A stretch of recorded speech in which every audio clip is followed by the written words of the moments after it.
What if the gods you prayed to weren't pure, benevolent beings, but cunning rulers who schemed, loved, and even murdered to claim the throne of creation?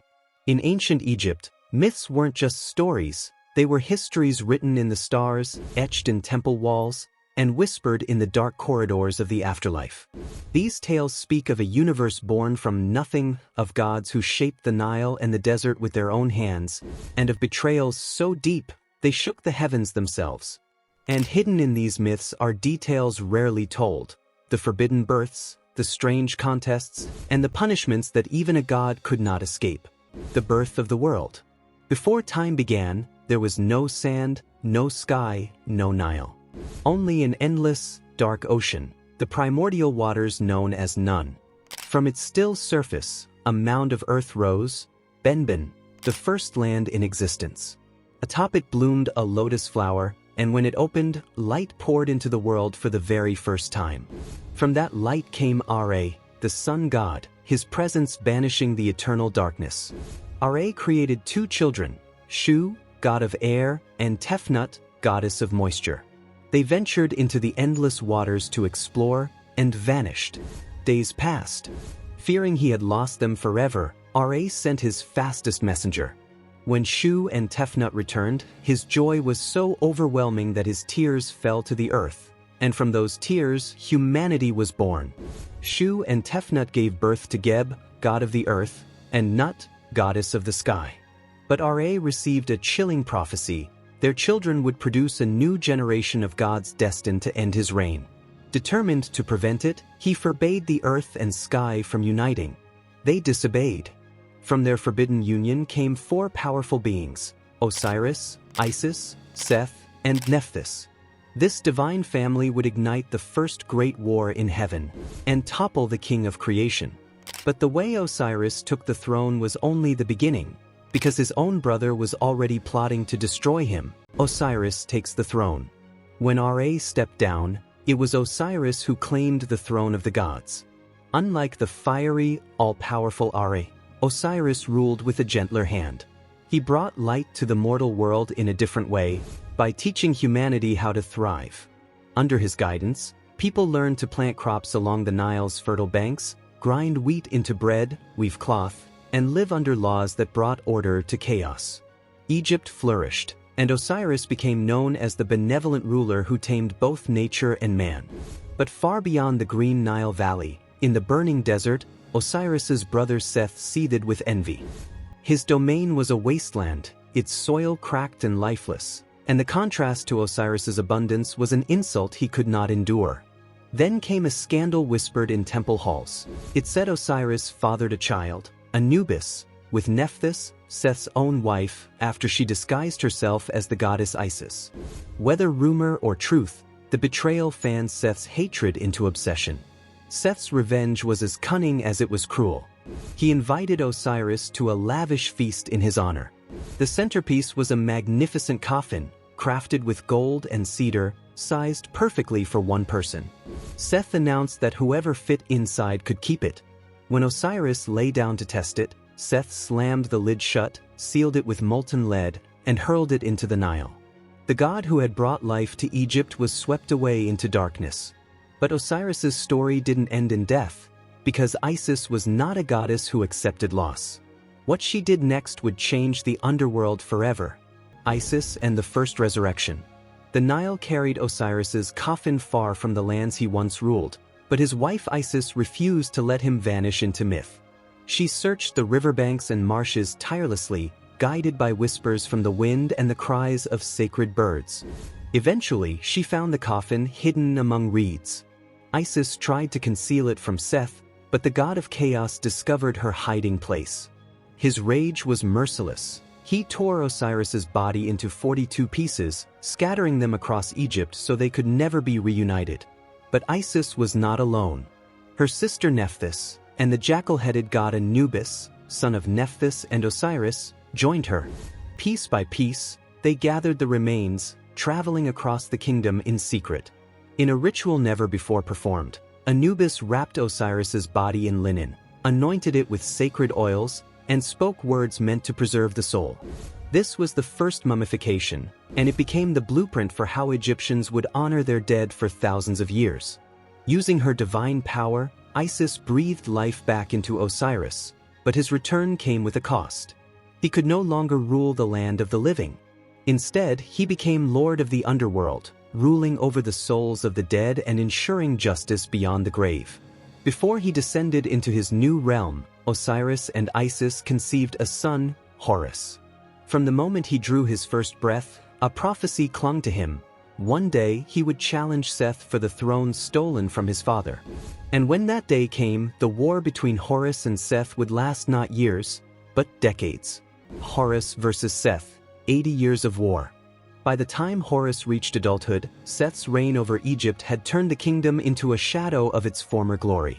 The fertile fields withered, the people lived in fear, and the balance of Ma'at, the divine order, was breaking. Horus stepped forward to reclaim what was his by blood. But in Egypt, even gods could not seize power without judgment. A court of deities, presided over by the sun god Ra, was assembled to decide who deserved the throne. While the gods debated, Horus and Seth clashed again and again in challenges that tested strength, cunning, and endurance. One contest demanded they transform into massive hippos and remain submerged for 3 months. As they fought beneath the water, Isis tried to tip the scales in her son's favor. She found Seth, wounded and vulnerable, and had the chance to end him. But moved by pity, or perhaps guilt, she let him go. Horus, upon learning this, erupted in fury and struck his own mother, severing her head. The god Thoth restored her by replacing it with the head of a cow, but the betrayal between mother and son left deep scars. The war grew more vicious. In one desert battle, Seth gouged out both of Horus's eyes. The goddess Hathor, deity of love and joy, healed him, restoring not just his vision but his will to fight. Then came the infamous lettuce incident. Seth, seeking to disqualify Horus from the throne, attempted to violate him, believing it would make Horus unworthy. But Horus secretly thwarted him. Later, with Isis's help, Horus tricked Seth into eating lettuce leaves laced with his own divine seed. When the gods called both to testify, Seth's humiliation was complete. A golden disc appeared on his forehead, and Thoth promptly took it for himself. After 80 years of bitter rivalry, the gods finally ruled in Horus's favor. Seth was stripped of his claim to the throne and sentenced to serve Ra on his daily journey across the heavens. Horus was crowned king, and the line of pharaohs claimed descent from him for centuries to come. But Ra's story didn't end with Horus's victory. His journey through the underworld each night would pit him against a force even more ancient than Seth himself. Ra's sun boat and the serpent Apophis. Even after surrendering his throne to Osiris, the sun god Ra still carried out a duty no other god could perform, guiding the sun across the sky each day and battling the darkness each night. By day, his solar bark glided above Egypt, flooding the land with light. But when evening came, the boat plunged into the horizon, entering the dangerous waters of the underworld. Here, Ra faced 12 gates, one for each hour of night. At every gate lurked strange guardians and spirits, some welcoming him, others desperate to halt his passage. Among these encounters was a respectful visit to Osiris, now lord of the underworld. But beyond the last gate lay Ra's greatest enemy, Apophis, or Apep, the colossal serpent of chaos. Apophis sought to devour Ra's boat, ending the cycle of night and day forever. Many nights, she nearly succeeded. Once, she swallowed the sun whole, plunging the world into darkness, an event the Egyptians later explained as a solar eclipse. But Ra fought his way free, the serpent vomiting him back into the skies.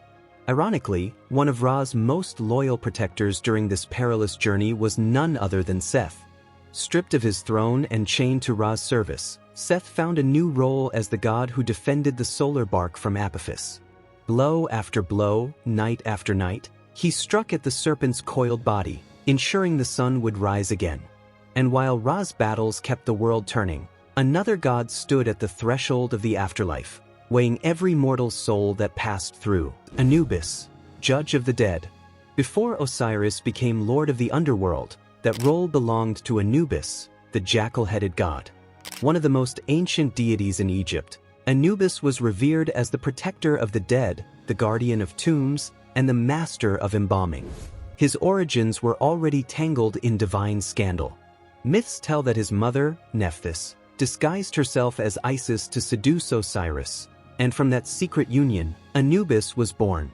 Seth's fury at this betrayal helped set in motion the murder of Osiris, but when Isis gathered her husband's remains, Anubis stood by her side. With skilled, deliberate care, Anubis wrapped Osiris's body in linen, applied sacred resins, and spoke incantations that would preserve it for eternity. In doing so, he created the very first mummy, a process the Egyptians would follow for millennia.